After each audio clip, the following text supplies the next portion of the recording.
नमस्ते दोस्तों, कैसे हैं आप सभी लोग। स्वागत है आप सभी का मेरे इस वीडियो में। आज के इस वीडियो में मैं आप सभी को भगवत गीता के पहले अध्याय यानी कि अर्जुन विषाद योग को हिंदी में आप सभी को बताने वाला हूँ, जिसमें अर्जुन युद्ध के परिणामों पर शोक प्रकट करते हैं। अगर आपको यह वीडियो पसंद आए तो वीडियो को लाइक और चैनल को सब्सक्राइब जरूर कर दीजिए। भगवत गीता का उपदेश एक ही वंश के दो परिवारों के चचेरे भाइयों कौरवों और पांडवों के मध्य रणभूमि पर हुआ महाभारत युद्ध के परिचय से संबंधित घटनाओं का विस्तृत रूप से वर्णन किया गया, जिसके कारण यह महायुद्ध हुआ।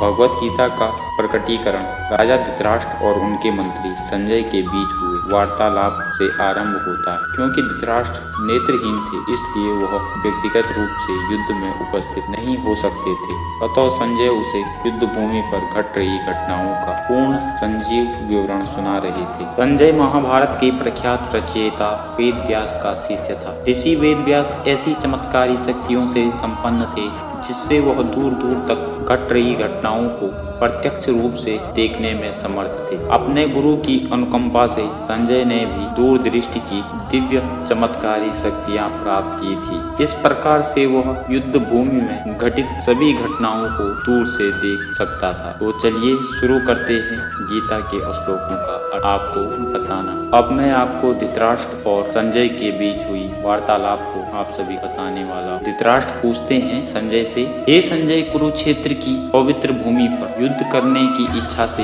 एकत्रित होने के पश्चात मेरे और पांडव पुत्रों ने क्या किया। अब संजय धृतराष्ट्र को बताते हैं। संजय ने कहा, हे राजन, पांडवों की सेना की व्यूह रचना का अवलोकन कर राजा दुर्योधन ने अपने गुरु द्रोणाचार्य के पास जाकर इस प्रकार के शब्द कहे। दुर्योधन ने कहा, पूज्य आचार्य, पांडव पुत्रों की विशाल सेना का अवलोकन करें, जिसे आपके द्वारा प्रशिक्षित बुद्धिमान शिष्य द्रौपद के पुत्र ने कुशलता पूर्वक युद्ध करने के स्वयं व्यवस्थित किया। यहाँ इस सेना में भीम और अर्जुन के समान बलशाली युद्ध करने वाले महारथी युयुधन, विराट और द्रुपद जैसे अनेक शूरवीर धनुर्धर हैं। यहाँ पर इनके साथ धृष्टकेतु, चेकितान, काशी के पराक्रमी राजा काशीराज, पुरुजीत, कुंती भोज और सैद्य सभी महान सेना नायक हैं। इनकी सेना में पराक्रमी युद्धमन्यु, सूरवीर, उत्तम मौजा, सुभद्रा और द्रौपदी के पुत्र भी हैं, जो सभी निश्चय ही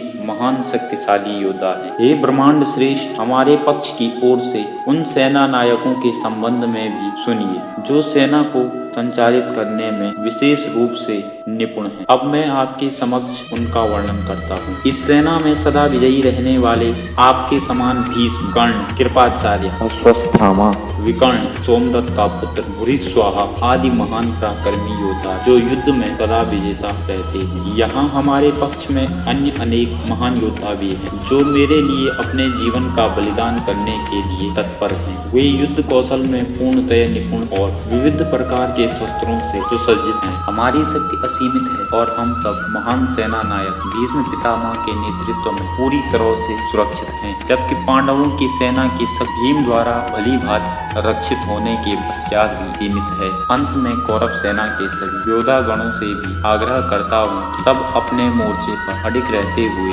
भीष्म पितामह की पूरी सहायता करें। तत्पश्चात कुरुवंश के योद्ध वृद्ध परम यशस्वी महायोद्धा भीष्म पितामह ने सिंह गर्जना जैसी ध्वनि करने वाले अपने शंख को उच्च स्वर से बजाया, जिसे सुनकर दुर्योधन हर्षित हुआ। इसके पश्चात शंख, नगाड़े, बिगुल, तुरही तथा सिंह अचानक एक साथ बजने लगे। उनका संवेद स्वर अत्यंत भयंकर था। तत्पश्चात पांडवों की सेना के बीच श्वेत अश्वों द्वारा खींचे जाने वाले भव्य रथ पर आसीन माधव और अर्जुन ने अपने अपने दिव्य शंख बजाए। ऋषिकेश भगवान कृष्ण ने अपना पांचजन्य शंख बजाया। अर्जुन ने देवदत्त शंख तथा अति भोजी एवं अति दुष्कर कार्य करने वाले भीम ने पांडु नामक भीषण शंख बजाया। हे पृथ्वीपति राजन, राजा धृतराष्ट्र, युधिष्ठिर ने अपना अनंत विजयी नामक शंख बजाया तथा नकुल और सहदेव ने सुघोष एवं मणिपुष्पक नामक शंख बजाई। श्रेष्ठ धनुर्धर